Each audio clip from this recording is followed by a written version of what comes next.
Hello, dears. This is the Study Sculpt channel, and you are listening to the story The Weed by Amrita Pritam. This story is taken from the book Penguin Book of Modern Indian Short Stories and translated from Punjabi by Raj Gill.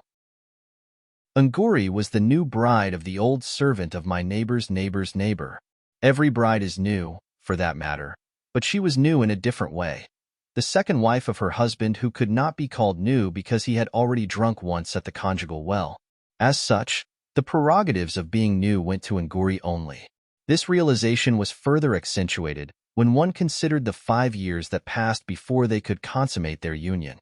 About 6 years ago, Prabhati had gone home to cremate his first wife. When this was done, Angurit's father approached him and took his wet towel, wringing it dry, a symbolic gesture of wiping away the tears of grief that had wet the towel. There never was a man, though, who cried enough to wet 1.5 yards of calico. It had got wet only after Prabhati's bath. The simple act of drying the tear-stained towel on the part of a person with a nubile daughter was as much as to say, I give you my daughter to take the place of the one who died. Don't cry anymore. I've even dried your wet towel. This is how Anguri married Prabhati. However, their union was postponed for 5 years, for 2 reasons: her tender age and her mother's paralytic attack. When, at last, Prabhati was invited to take his bride away, it another mouth from his kitchen. But when Prabhati told him that his new wife could keep her own house, the employer agreed. At first, Anguri kept purdah from both men and women. But the veil soon started to shrink until it covered only her hair, as was becoming to an orthodox Hindu woman. She was a delight to both ear and eye, a laughter in the tinkling of her 100 ankle bells, and 1,000 bells in her laughter.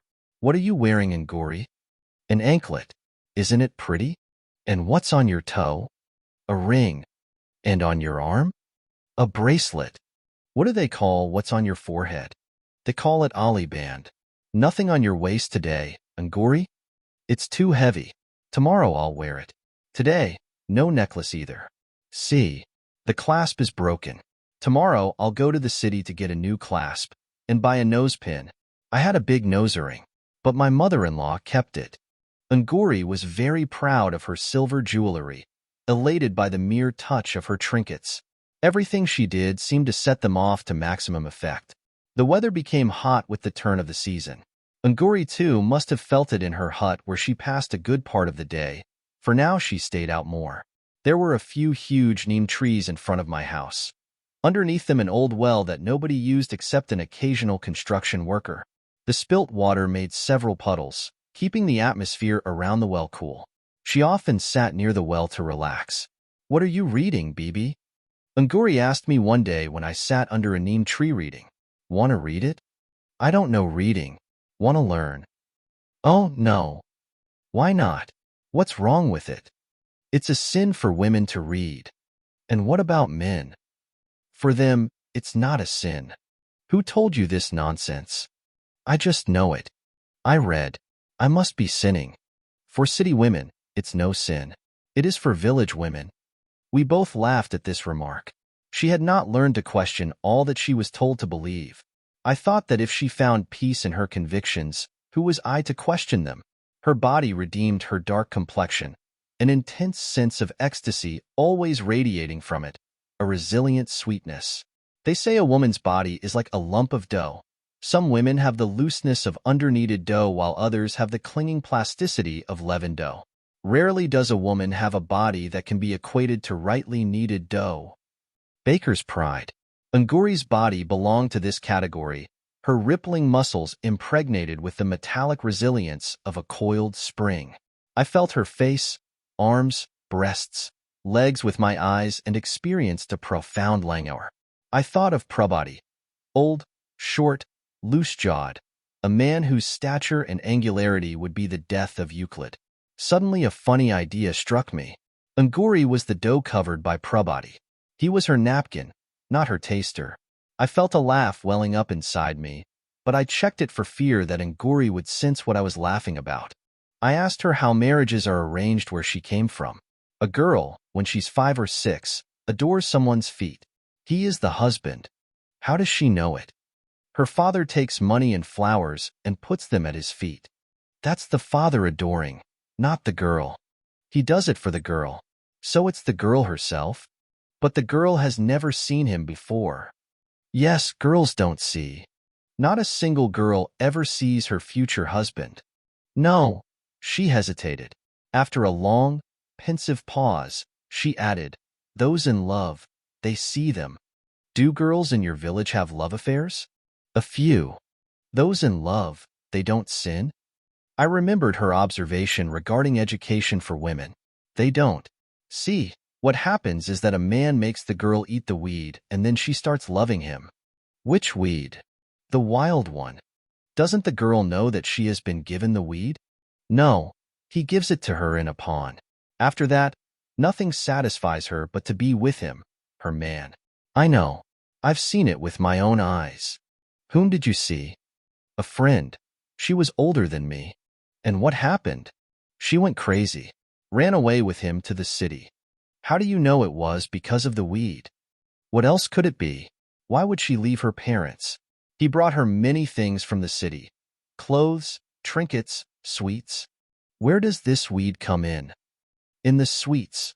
Otherwise, how could she love him? Love can come in other ways. No other way here. No other way. What her parents hated was that she was that way. Have you seen the weed? No, they bring it from a far country. My mother warned me not to take pawn or sweets from anyone. Men put the weed in them. You were very wise. How come your friend ate it? To make herself suffer, she said sternly. The next moment her face clouded, perhaps in remembering her friend. Crazy. She went crazy, the poor thing, she said sadly. Never combed her hair, singing all night. What did she sing? I don't know. They all sing when they eat the weed. Cry too. The conversation was becoming a little too much to take, so I retired. I found her sitting under the neem tree one day in a profoundly abstracted mood. Usually one could hear Nguri coming to the well. Her ankle bells would announce her approach. They were silent that day. What's the matter, Nguri? She gave me a blank look and then, recovering a little, said, Teach me reading, Bibi. What has happened? Teach me to write my name. Why do you want to write? To write letters? To whom? She did not answer, but was once again lost in her thoughts. Won't you be sinning? I asked, trying to draw her out of her mood. She would not respond. I went in for an afternoon nap. When I came out again in the evening, she was still there singing sadly to herself. When she heard me approaching, she turned around and stopped abruptly. She sat with hunched shoulders because of the chill in the evening breeze. You sing well, Nguri. I watched her great effort to turn back the tears and spread a pale smile across her lips. I don't know singing. But you do, Nguri. This was the song your friend used to sing. I completed the sentence for her. I heard it from her. Sing it for me. She started to recite the words. Oh, it's just about the time of year for change. For months winter, for months summer, for months rain. Not like that. Sing it for me, I asked. She wouldn't, but continued with the words.